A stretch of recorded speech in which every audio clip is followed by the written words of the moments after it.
Ngayon, dito naman ho tayo sa ang pag-akyat na ni Jesus sa langit. Pagkatapos magsalita sa kanila ang Panginoong Jesus ay iniyakayat sa langit at lumuklok sa kanan ng Diyos. Humayo nga ang mga alagad at nangaral sa lahat ng dako. Tinulungan sila ng Panginoon sa gawain ito at pinatutuhanan niya ang salitang kanilang ipinangaral sa pamagitan ng kapangyarihang gumawa ng himala na ipinagkaloob niya sa kanila. So, nagkaroon na ngayon ng malaganap na ngayon. Ipinangaral na hanggang sa dumating na sa ating kasalukuyang panahon. Sino namatnubay?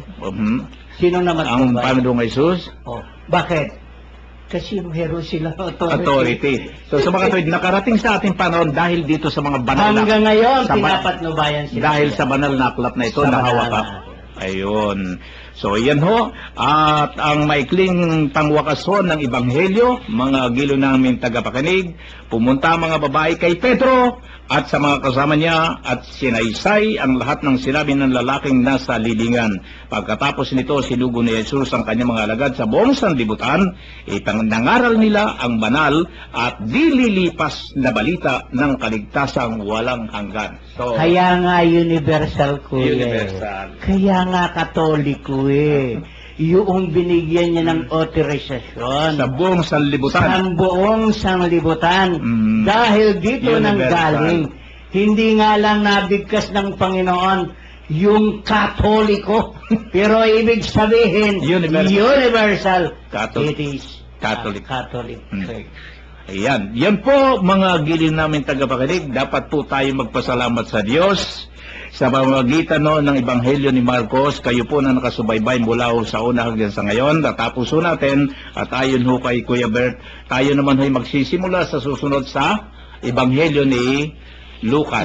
Kay Lucas naman ho tayo. So, ganon din ho. Dire-diretso rin po tayo. Para ho hindi tayo naliligaw. Dahil kung kami ho'y kukuhan ng isang sisitas ho kami rito, tapos ibabalik ho namin sa Matandang Tipan, pagkatapos ibabalik, medyo nakakalito lang ho. Magugulo. Ang ginagawa ho lang namin, dire-diretso ho kami para ho nag-telenovela ito. Na sinusubaybayan ho natin ang buhay at kasaysayan ng ating Panginoon ng kaligtasan na ipinagkaloob ho sa atin.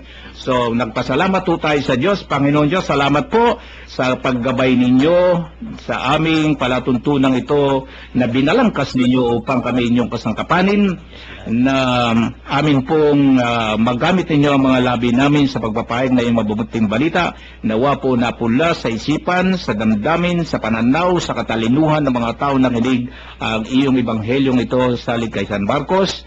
At nawa po'y ang patnubay ng Banal na Espiritu ay lagi na sa kanila sa katotohanan na iyo pong ipinagkaloob sa amin hanggang sa makarating sa mga sandaling ito ang iyong Ebanghelyo na aming pinag-aaralan sa iyong banal na aklat. Para ito sa gabay ng aming buhay sa araw-araw.